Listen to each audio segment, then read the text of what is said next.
Right this second, we're live from the streaming studio here at Secret Cove Studios, and we're actually testing out using a brand new audio setup with the Rodecaster Pro II, and we're going to see how this thing works. Figured I'd do a free live stream. We can work some bugs out, and at the same time, today I'm going to give you a drum lesson on one of the methods that I use when I'm doing my drum charts. So I've got a gig that rehearsals actually start on Sunday, and we rehearse all through the week for 2 shows next Saturday, and it's a Chicago tribute. If you're anywhere near the Beaufort Academy of Music, we're going to be in their performance hall there with a bunch of students, a lot of great local kids. I say kids. They're all under 30 if they're kids to me.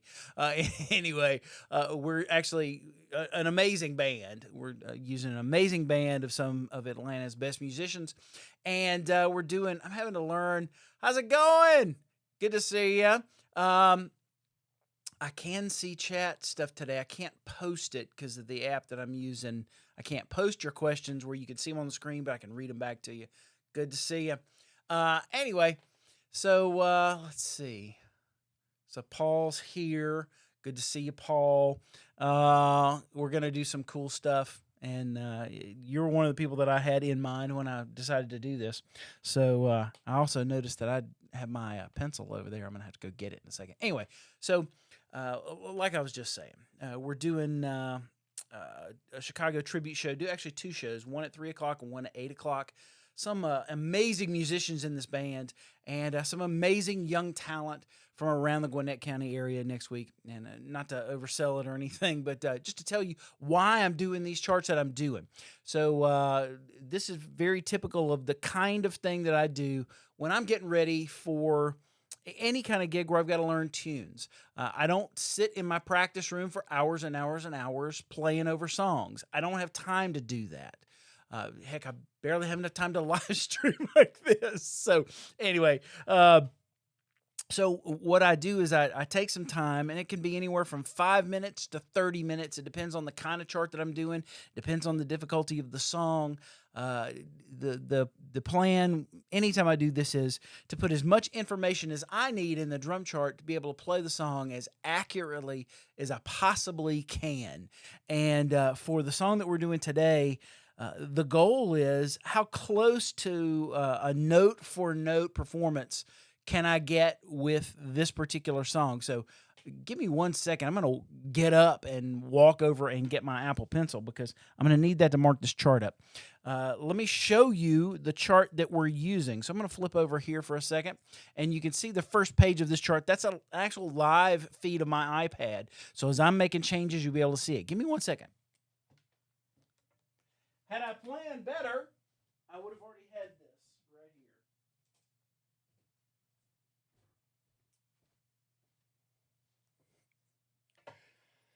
here. All right. So if you're a drummer, hopefully this will be incredibly useful for you. That's the reason why we do lessons like this. If you like this lesson, like it says at the bottom of your screen right there, you can actually go over to drumcorner.net and take a look at some of the pre-recorded courses that are already there. But we do live streams like this, and we're firing the live streams up with some of this new gear starting in September. So you can get all of that information at drumcorner.net. Our monthly subscription students get live streams like this. And depending on the interest in this and the reception to this particular lesson, I'm thinking about putting a whole course together because there's not really one way that I prepare my drum charts. It really depends on the gig. It depends on what people send me ahead of time. It depends on the level of detail that I need to get through the song, how familiar I am with the music. But this is pretty indicative of, as you'll see over on the point to the left side of the page. Your left is my right. This is the first page. Here's the second page. I told you it's a live feed of my iPad there. Here's two-page chart on a Chicago tune called "You're the Inspiration." I grew up on this. A couple skated at the dang roller skating rink to this a ton of times. Had it on cassette, and so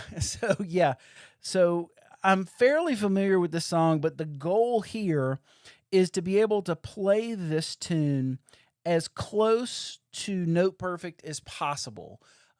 Both for my own personal satisfaction, it's a great high watermark to set, but also the idea is that these people that have been singing have been they've been rehearsing to a recording that's ingrained in their memory, and so the closer that I can get to the actual recording as far as the drums go, all of the musicians will have a much easier time of doing what they need to do. If I do anything that's really, really out of character for this style and this tune, then it's going to be difficult for people to really settle in and feel like they're comfortable. So the first thing we're gonna do is we're gonna check this chart mainly for the form. And in this case, I didn't have for a few of these tunes, especially some medleys. He sent recordings over of tunes. But this was one that I think, let's see. Oh, wait. Hang on. There is an actual recording that we're going to take a look at here that may be an edit of the original. So, yeah. So you can't see what I've got over on my other screen here, but this is the recording, and it goes into a second song, What Does It Take? So we're just going to do the first one to start with. Let's listen to this chart. We'll follow it down. Here we go.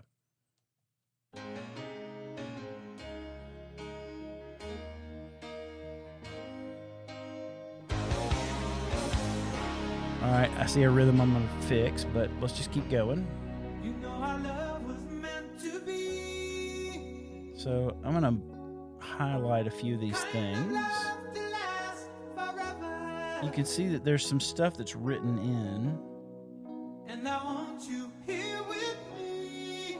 Some of this I'm going to clean up. From tonight until the end of time. Pre-chorus.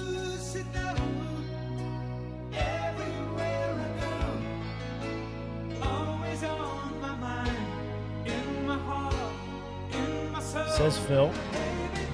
We're into the chorus, bar 17.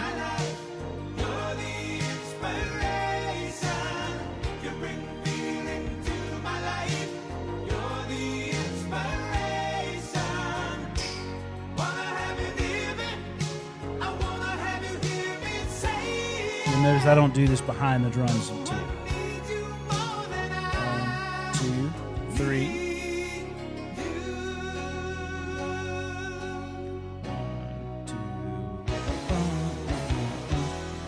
Yeah, we're going to change that rhythm in the fourth beat.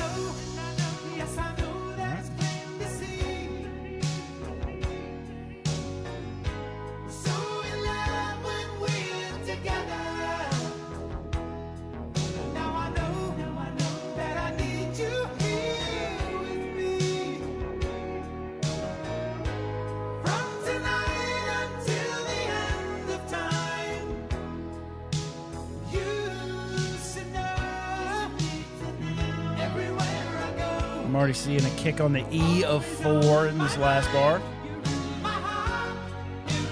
3 E and a 4 E.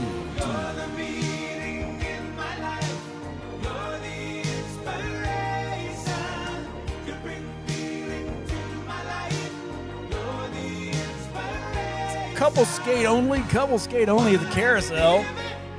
Welcome to the Saturday midday couple skate. Thank you. Happy birthday to Heather. Let's get another chorus here.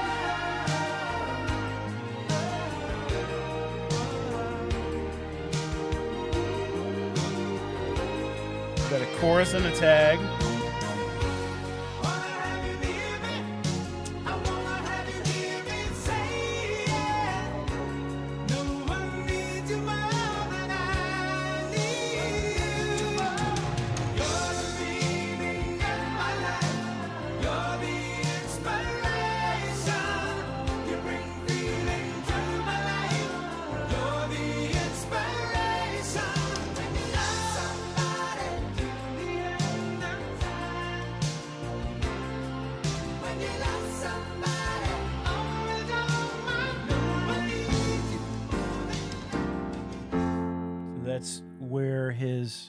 That's where this chart ends, and then we go into another tune, which is this What Does It Take? I'm not going to look at that yet.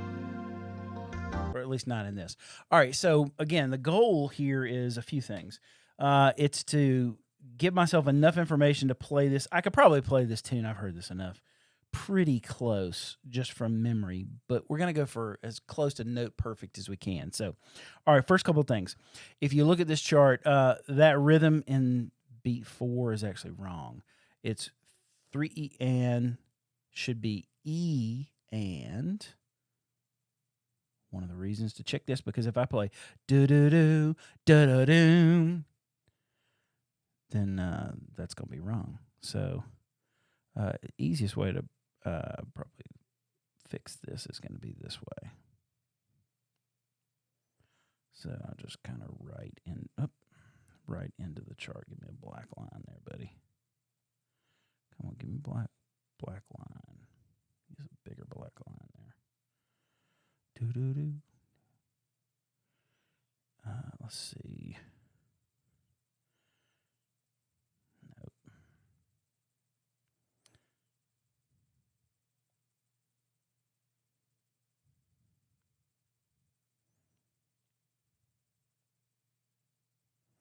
All right. So right there, we'll change it in the piano part. Just 4 E and, yeah. 3 E and 4 E and do. Okay. And now, so when it comes over here, first couple of things I'll do. Now, as much as I can try to not do it, I try to not read words unless I really need to see those words. So I'm going to put some whole rests here. Put a half rest right there. And if I really want to clean this up, I would get rid of those slashes, but I'm not going to worry about that right now.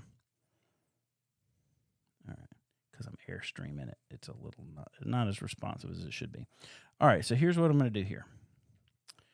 I want to know without knowing, as if I didn't already know. If this were like in college we studied big band charts and how to interpret figures and things like that. And the thing about charts for modern music is that you need a level of detail that you don't get if you're just using like typical kind of big band methodology for reading stuff. With big band methodology, if I see a short note, it probably involves like a snare and a splash cymbal. If it's a long note, it's probably a bass drum and a crash cymbal. Those are things that you intuit when you see band figures and notation when you're looking at that sort of thing. But in a contemporary chart, I need something that's a little bit more specific. So I need to know exactly, at least for me, if I'm trying to go as close as I can to the real deal.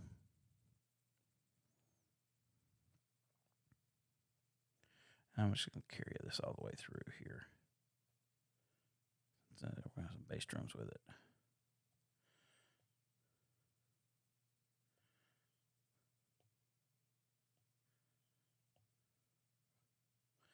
And then that next rhythm, it's going to involve using a tie. I generally don't like using ties if I can avoid them.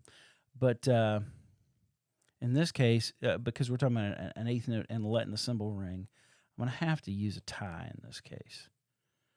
So I am going to tie that. I don't like to do that. Normally, I would put a rest here because it makes the rhythm easier to see. But in this case, we're going to use a tie.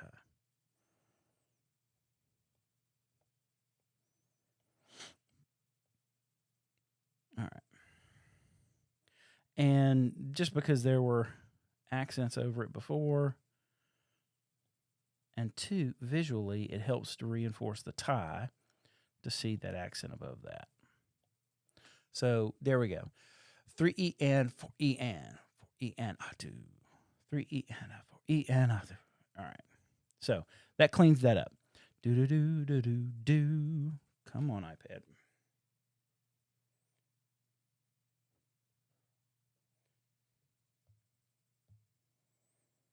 Yeah, since I'm airplaying this thing, it's not nearly as responsive as it should be. Let's go back. Do do do do do do. You know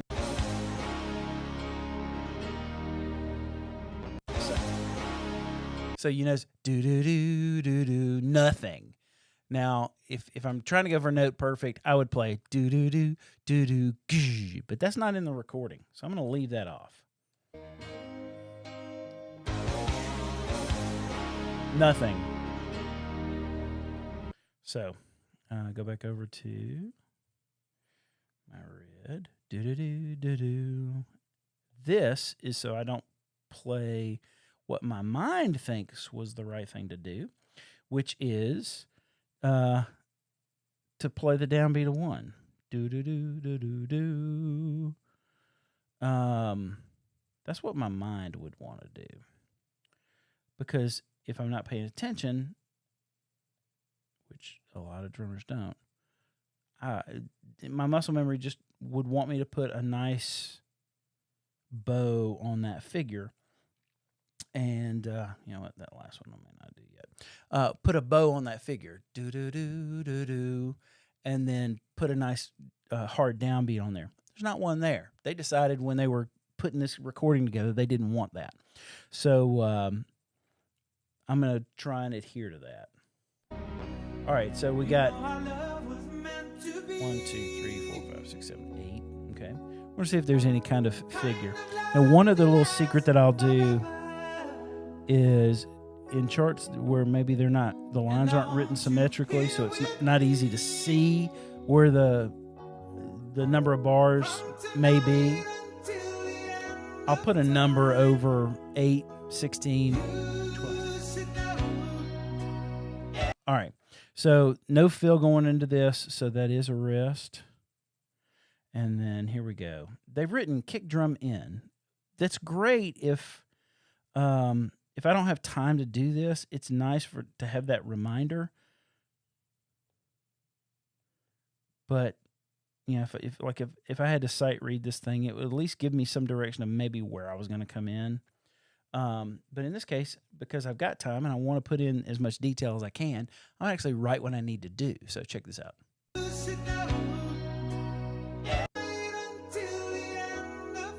So I know the rhythm is bumped, ba-bump. All right, so I'm actually going to write what I need to play there, which is going to be 1. Hi-hat with the foot. That's why the X is at the bottom.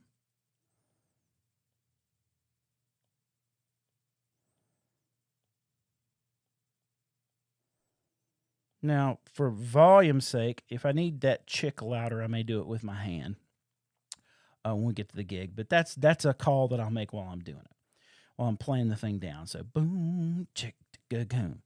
All right, let's see how much this goes all the way through this next pre-chorus section. Everywhere I go, always on my mind, in my heart, in my soul. All right, so instead of having to write that, I'm going to put a parentheses on that. That's just a thing that I do. Usually when you put a parentheses around something in a chart, it means that you're going to ghost that thing. But in this case, what it means is I'm only going to play it the first time. The rest of the time, I'm not going to play that. If I needed to, I would go in those other bars and make sure that I wrote it without the pickup, the ah of 2. But you know, I'm trying to get through this. If I wasn't talking, I could probably get through this chart in 10 minutes. Let's see what this fill is.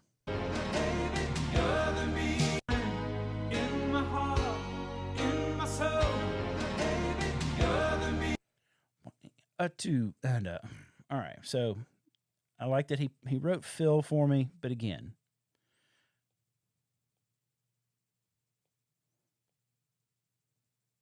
I want specific. So in this case,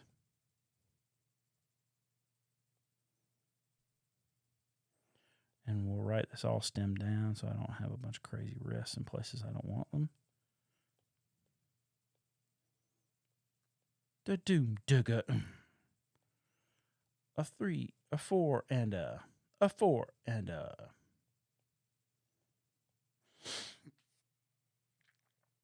All right. So, and then I like to do this too. I like to bracket when that's a fill as opposed to a band figure. If it's a band figure, I won't put a bracket over it like that. it just lets me know that that's a drum fill. I could leave fill over the top of that, but again, I'm trying not to read words if I can avoid reading words.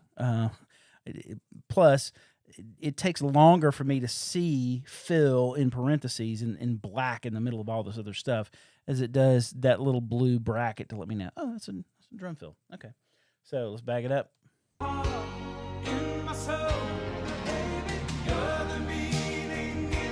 No crash cymbal. So I'm not going to play a crash cymbal there. All right, so two things I'm going to do here. Oh, come back. Come back. Come back, Forrest. Where'd you go? Okay. First thing I'm going to do, no crash cymbal. So I'm not going to write a crash cymbal there. That's one of those where if there deliberately crashes in places and not crashes in places by not putting one there, but putting one somewhere else, I just intuit, okay, there's no crash there. It's sort of a shorthand I use for myself. And I'm going to write, even though there's not really a hi-hat, this is a lot of drum programming, but I'm going to put light hi-hat, and you'll see why in just a second. So that when I actually do go to a groove where I really lay into the hi-hat more, this is more kind of just getting it in there to push the time along. Whereas when I actually get into the hi-hat to play the groove, I'll make a note of that at the top as a hi-hat part. So I'll know to really play it more appropriate to the volume of the groove. In my heart, in my soul, baby, you're the meaning in my life. You're the inspiration. You bring feeling to my life. You're the inspiration. All right, so you hear it kind of ghosted in there a little bit. And this is one of those things that I'll do.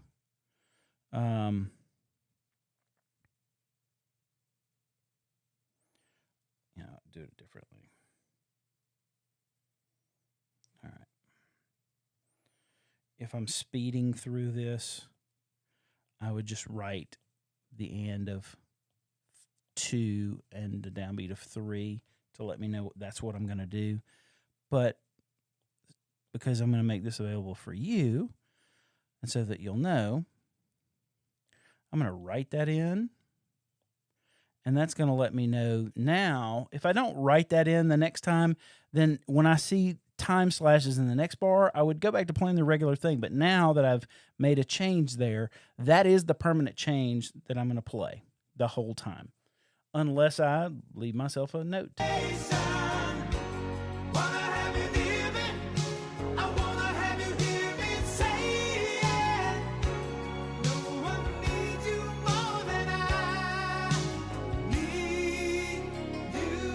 All right, so there, instead of just a diamond, that might be great for all the rhythm section guys to see.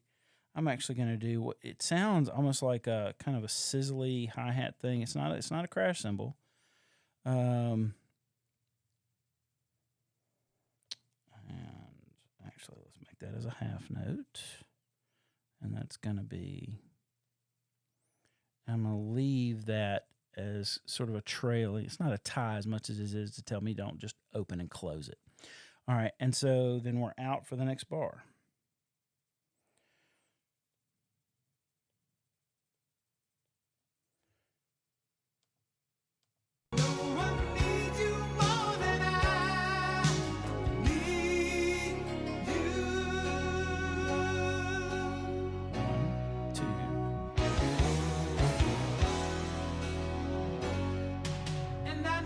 So check it out. So for that one, there is a downbeat there. So I'm going to show you a shortcut. Instead of having to do this whole thing again, I'm going to put an asterisk and a circle over this. It's a little messy, but it's actually better to be messy because it's easier to see. All right. So I'm going to axe what's written here.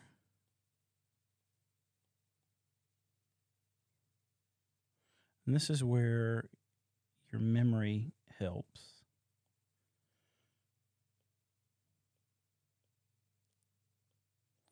So I'm just going to white. Basically, I'm virtually whiting out all of this.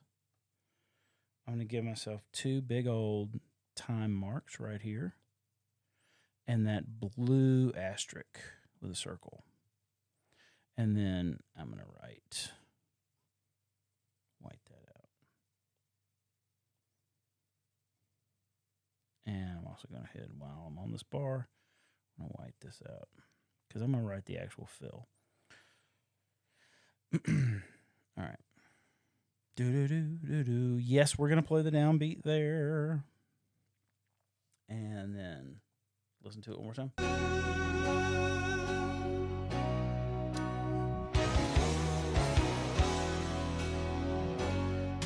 And I know 3 a 4. 3 a 4. All right, and you notice there is the reason why I wrote that as a quarter note. Now, I know this isn't right. All the stems up. And all the stems down need to equal out to 4. I know that. But I'm just going to write,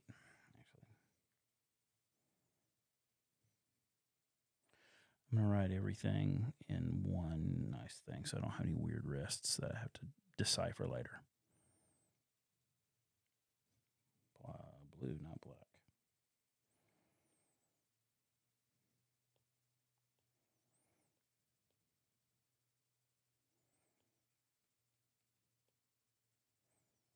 And I'm going to put that on my middle tom. That's why I circle. I circle all my toms always because I want to make it pretty obvious to my eye that, yeah, those are toms. And especially in this case where my snare drum and my mid tom both take up the same middle space. If I circle it, it's a tom. So, boom. All right, keep going.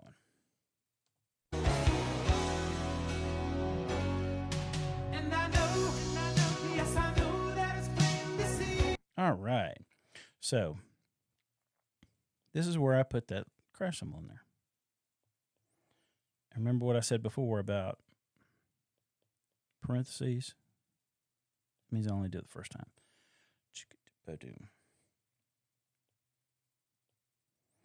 White this out. So when I'm not talking and I'm just flying through this, I can do this in a matter of minutes.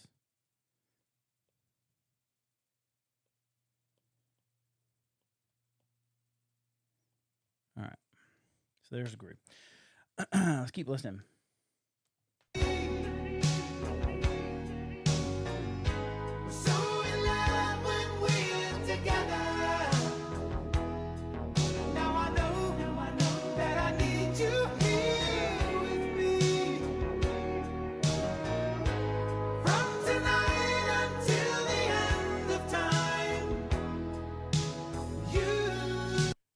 Because we're doing everything as note close to perfect as we can.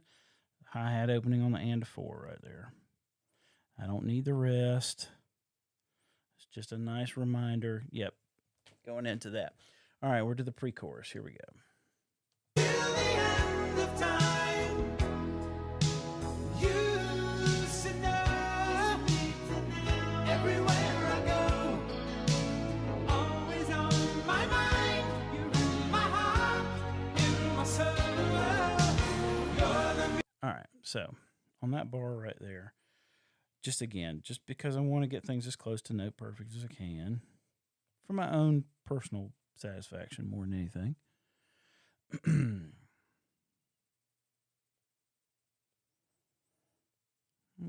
gonna have to do something with that. No gugump.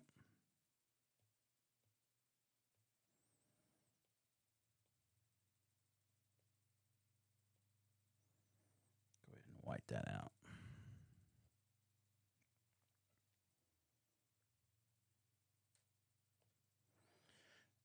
And put the dot in there.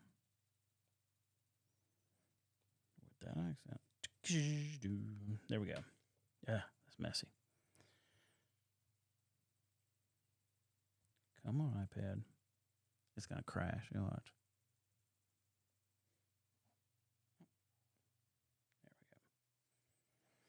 Let me clean that up a little bit. That's a little too messy for my taste.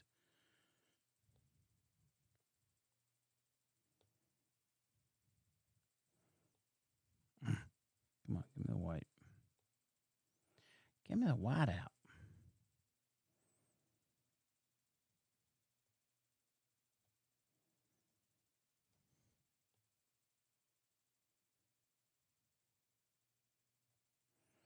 Okay. That was just. My heart in my soul, you're the meaning in my life. You notice again, no crash cymbal there. My heart in my soul, you're the meaning. Oh wait, there's one. It's just really, they didn't mix it well.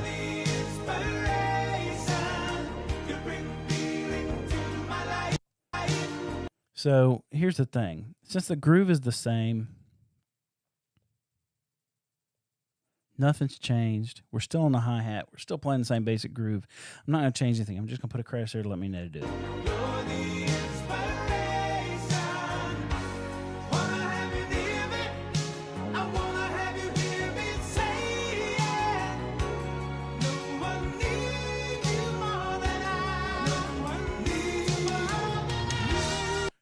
Doom.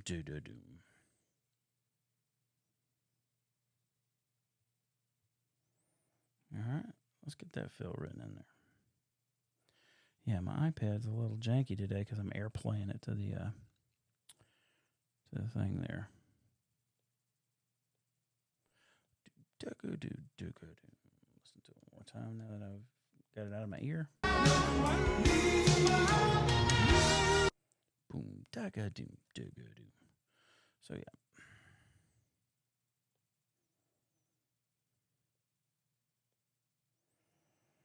Blood-a-doom. There you go.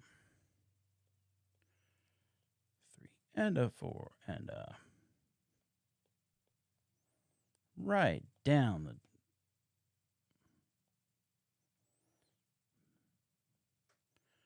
High tom to mid tom to low tom. Do. We're into the chorus again.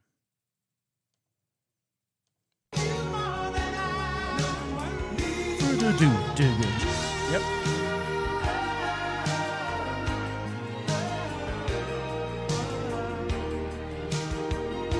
Woo! Did you hear that?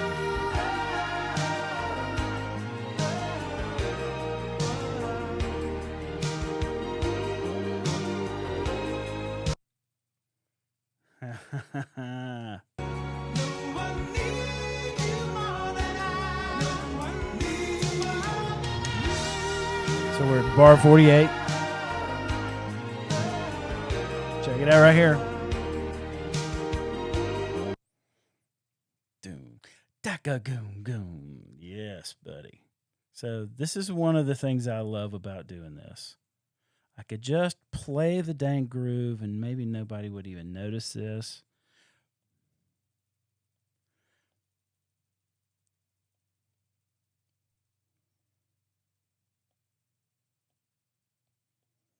But I would notice it because it's just such a cool little thing. 3 Shakagoon. So boom. Bada-doo-doo. You can bet I want that. You're going to want that. Gonna want that.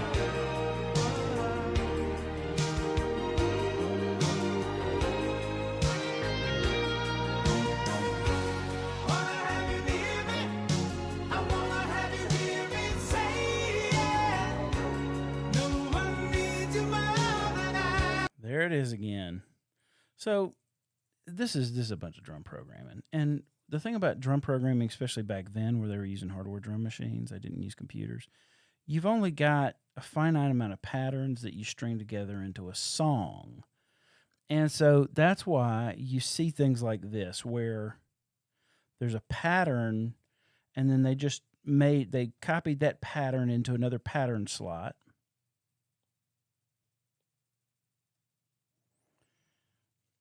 And when they were putting the arrangement together in the grid for the song, either copied, just copied those 4 bars and did it again, or they just referenced that pattern again. A lot of times with this old drum machine programming and stuff, there's only a handful of things, and a lot of times they'll get reused, like this lick, da-ga-goom goom. All right, let's see what that fill is. And especially because some of the fills are different. Yeah, definitely. You're going to see they're pretty close, if not the same. And that was just to make it easy to copy something and change a note or two.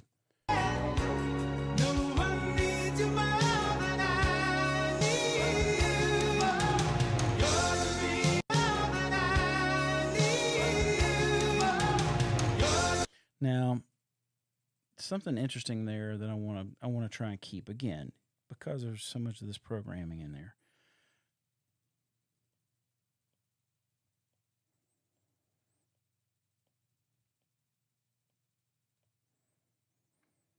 And it really does help fill the time up. Check this out. I'm just going to write over this chord changes. Open there, open there. The hi-hat, it opens on the end of 1.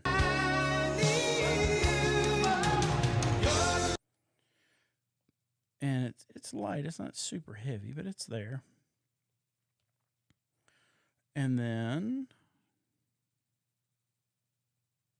again, this breaks a few rules about how you're supposed to write things, but I'm wanting to see it.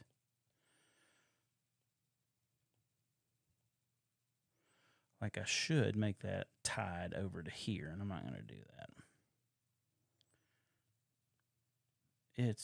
I know that thing's I'm going to let that hold over when I play it. The main thing I want is I want to boom. That's what I want.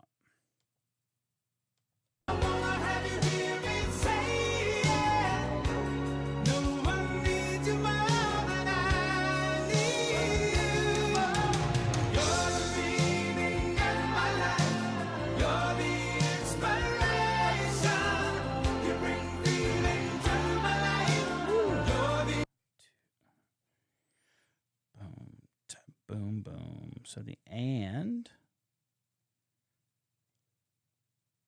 4 in the bass drum.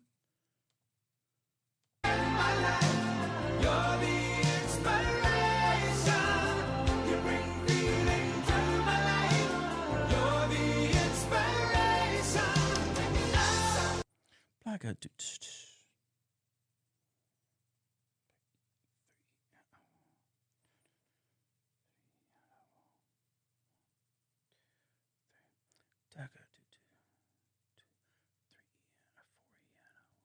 Yep. Yeah. So instead of just fill,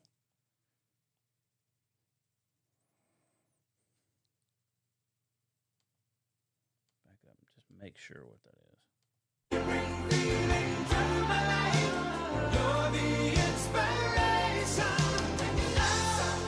Yep. So I'm going to put kick drums in all of those chords.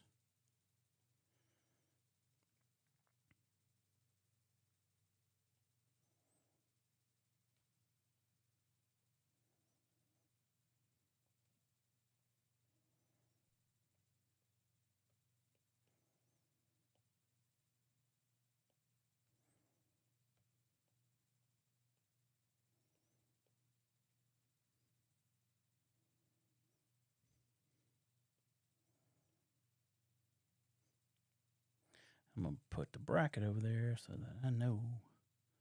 Yes, sir, that is a fill. And it's going to make it messy if I put something there, but there's 5 bars on that line. I'm not too worried about that. But normally I would fix that somewhere down here, just in terms of alerting myself.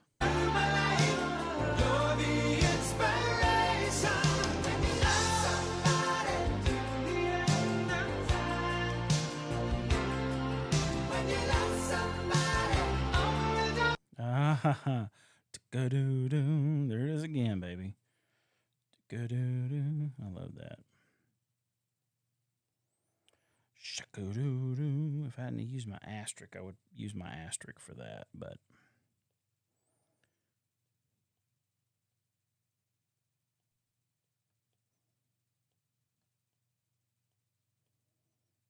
just as easy as to write it. All right, and then let's see.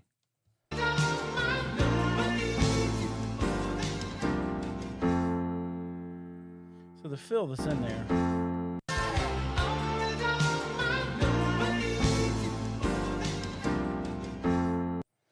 All right, so because that's we're redoing that as a retard, I'm probably just gonna do this. I'm probably just gonna tell myself, go ahead and accent these chords on the quarter notes,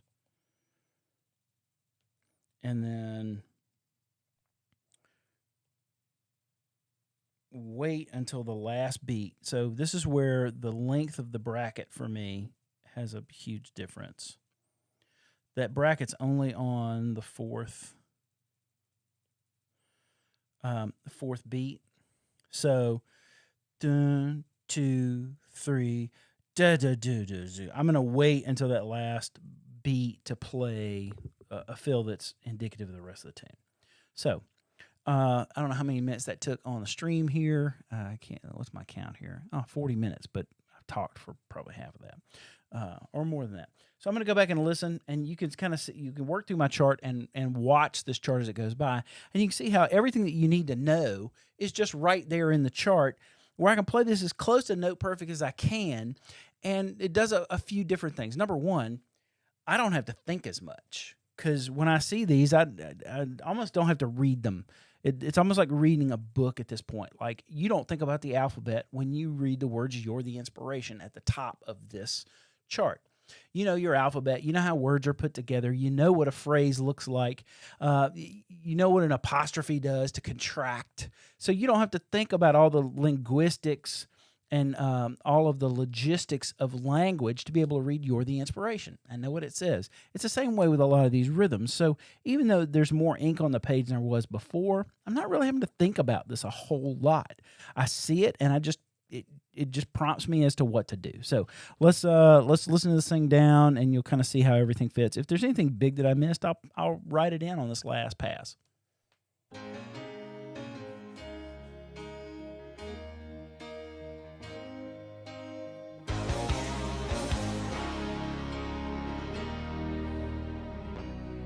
You know our love was meant to be. 2. Take a sip of water right here. Make sure my fan's blowing my hair right here. And I want you what hair? Who am I kidding? From tonight until the end of time. 3, 4 pre-chorus.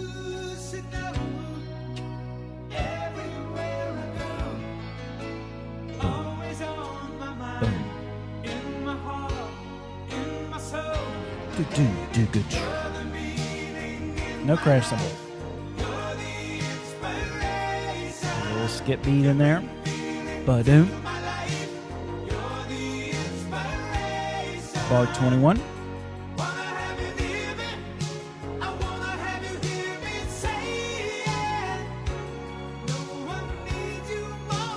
One, 2, open hi-hat. Nothing. 2, 3, 4. Here's that lick again. 2. Do do do do do. Now we button it up. Ride, do do. Do do.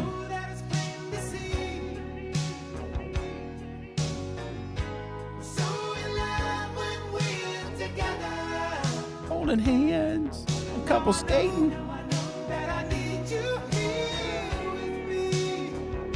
This was in the Karate Kid, wasn't it? Open hi-hat.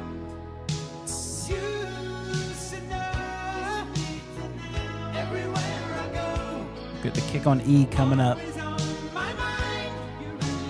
1, 2, 3, 4, E. 1.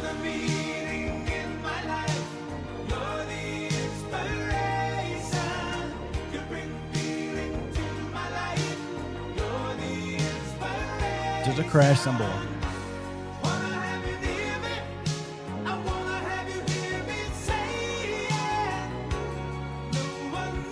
comes that fill. 1, 2, 3.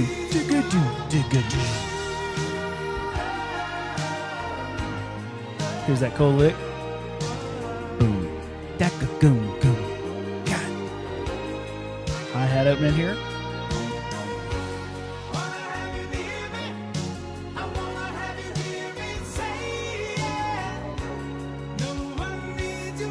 Make it bigger.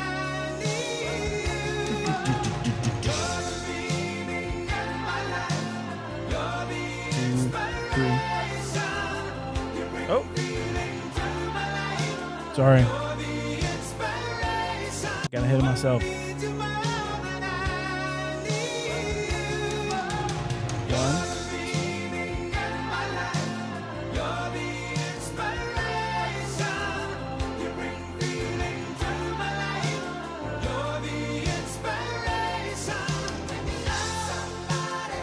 Yep, I put it in the wrong spot. Right there. Sorry about that. Wrong spot. That's why I check these things. I'm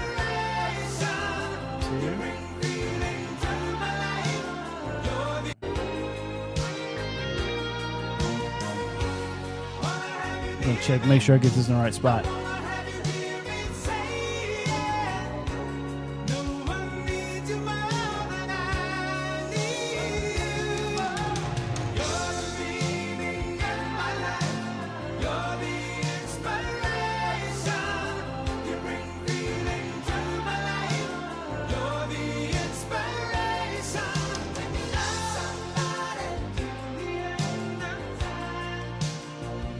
Yeah, clean that up a little bit.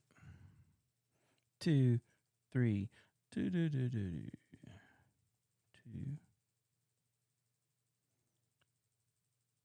Yeah, makes it easier to see.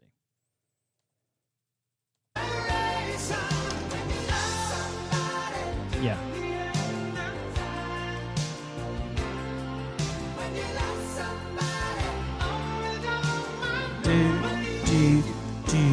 There you go. All right. So that's everything I need to know. Had a couple little changes to do. Add a crash cymbal, move a kick drum thing. I'm going to clean that up because that looks like crap. And these are things, like I say, 10 minutes maybe. You know, if I had to sit and do this. So in this case, I've got 45 tunes that I've got to learn. Believe me, if I just played along to this, I would get the gist of it, but I wouldn't get the level of detail. Even if I played along to this like 6 times, I couldn't remember all these little details just in my memory, because by the next time I come back to it, or even by the next song that I go to, I'm going to completely forget what I just did. And so I'm going to completely forget what I just learned. And by the time I get to tune number 42, I don't remember what I did in tune number 2. There's no way to remember that. So if I put it down in ink here, then I can go through and I can make sure that I've got a repeatability to this. I can play the song exactly the same way every single time. And for some people, they don't like that. Some people think that that's awful. Like, why would you ever want to, if you're playing music, why would you want to play it the exact same way every single time? Well, especially for something like this where, one, we only have a week of rehearsals to do 2 shows. And in some cases, I'll get things like this where I have 25 tunes to learn with no rehearsal. Well, I've got to be able to repeat the exact same thing every single time to provide some kind of continuity. And it provides this level of trust in your other musicians when their ear knows what's coming up and you play the thing. Then, you know, when I play a particular fill, they know that we're going into this other particular section. They won't forget that, oh, we're going from we're in the second chorus going into the bridge, because I'm used to hearing a particular fill at the end of the second chorus that goes into the bridge. When you play that same thing every single time, if they forgot where they are, they think they're in chorus 1, or are not sure if we've already passed up chorus 2, and am I supposed to go to the bridge, or are we going to the end? If they hear that fill, then all of a sudden it's like, oh yeah, bridge, I'm going to the bridge. So much of this is playing traffic cop.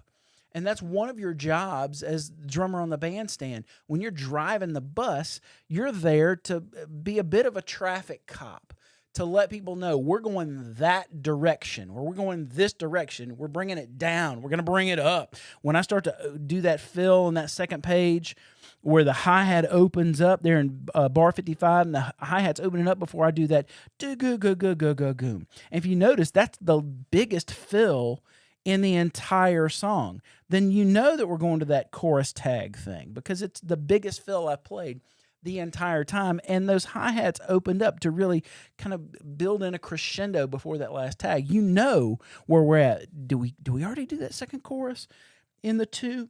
Should we go to the tag? Where are we going? Well, when I play that fill, you're going to know exactly where we are in the song. That's the idea. And for another musician, if they didn't hear any music at all, a lot of times, if you can play the drum part in a way that you almost don't need the rest of the music to know what the song is, or where you are in the song, I think that's a pretty successful way of interpreting the drum part. At least that's where my head is at most of the time when I'm doing these kind of gigs. So I hope you enjoyed that. That's not the only way that I do drum charts, but that's definitely when my objective is, number one, to get it as close to note perfect as I can and be able to repeat it, have some continuity. I'm going to be playing the song all week in rehearsals next week and for 2 shows on Saturday. So I want to make sure I can play it the right way first. And then every single time that we go through that song, it'll be exactly the same. So there'll be no question as to how the song goes. The other part of this charting system is I don't have to stare at the chart all the time. I'm not bearing down on this chart all the time.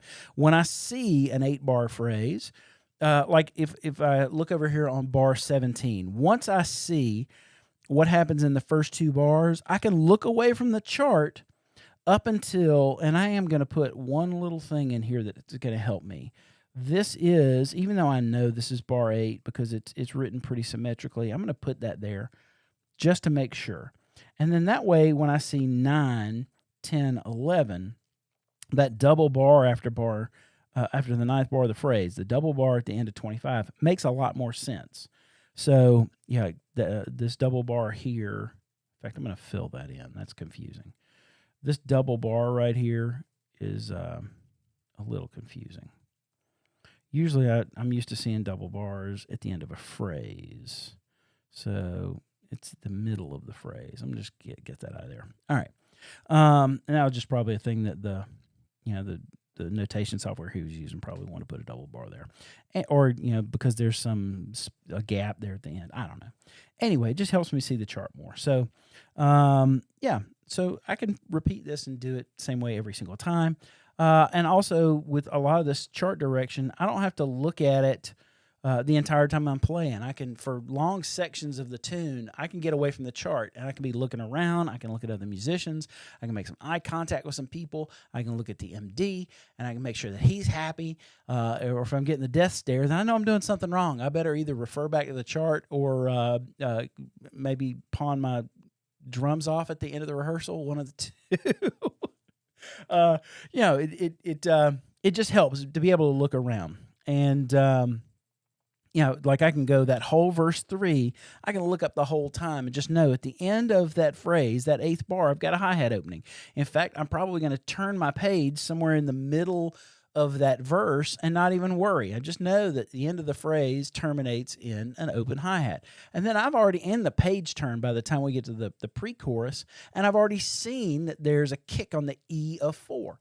So I just look at these things real quick, and then I'm back right into the groove. I'm back into listening. I'm back into paying attention to what's going on around me. So you can see where it really does help to not have to follow this chart the entire time. I don't have to keep my eye on there and be oblivious of all the other stuff that's going on around me. So it makes playing a lot more enjoyable when I'm doing this kind of thing. And also with this kind of writing, sometimes if I'm really engaging with the audience, I can just kind of side-eye the chart. I don't even look at the whole chart. I just kind of side-eye it, see what's coming up, and I'm just, quick flick over, and then I'm back looking to people. If it's a performance where I'm really trying to connect with the audience and trying to engage them and pull them in, if I'm staring at my chart the whole time, either two things happen. Either people think that I'm totally checked out mentally because I'm just looking at this chart, or if whoever's on the other side of that iPad doesn't realize that that's what I'm staring at, then all of a sudden they're thinking, why is that dude staring me down? Is he mad at me? I don't owe him money, do I? Yeah, no bad vibes by somebody thinking that you're just staring them down. So just some great ways to be able to interpret this chart, play this thing, have some repeatability, and also be able to stay in the moment and not be married to the ink so much. I hope that works for you. If you got any questions, please make sure that you leave them in the comments below. I'll answer them. And if you like content like this, you can get a subscription over at drumcorner.net. We're adding content like this, both in live streams and courses. Week after week after week. There's only 3 courses that you can buy a la carte that you see up there, but and there's no way for us to be able to do it yet on the site. But there are courses that you can only see and access if you're a member. So if you go to drumcorner.net, you get one of those monthly memberships.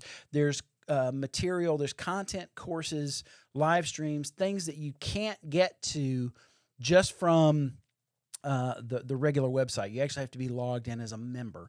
And if you don't feel like being a member, there's 3 courses up there that you can pay for that are not terribly expensive. We just added like 8 hours worth of content to the home recording course that wasn't originally in that course when we did it live.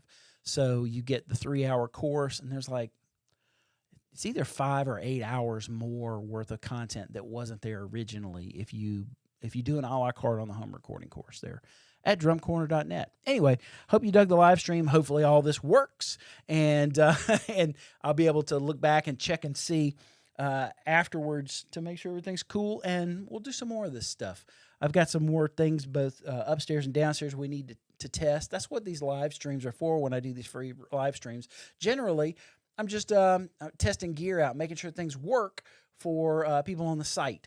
And so, yeah, if you haven't been to drumcorner.net and you're a drummer, you can get that stuff there. We're actually going to put this particular lesson up for members over at my Cosmic Clubhouse. We'll talk about that some other time, though. That's everything I got for you this week. Thanks so much for watching. Thanks so much for your comments and for listening or watching and participating, however you participate. Keep your eye on this page, whether you're on YouTube or if you're on, I think we're streaming to Twitch today. If you're on YouTube, Facebook, wherever you're at, make sure you keep your eye on these pages because we're going to have more live stream content coming soon. So that's everything I got for you. Until next time. Again, I really appreciate you, and I'll see you when I see you.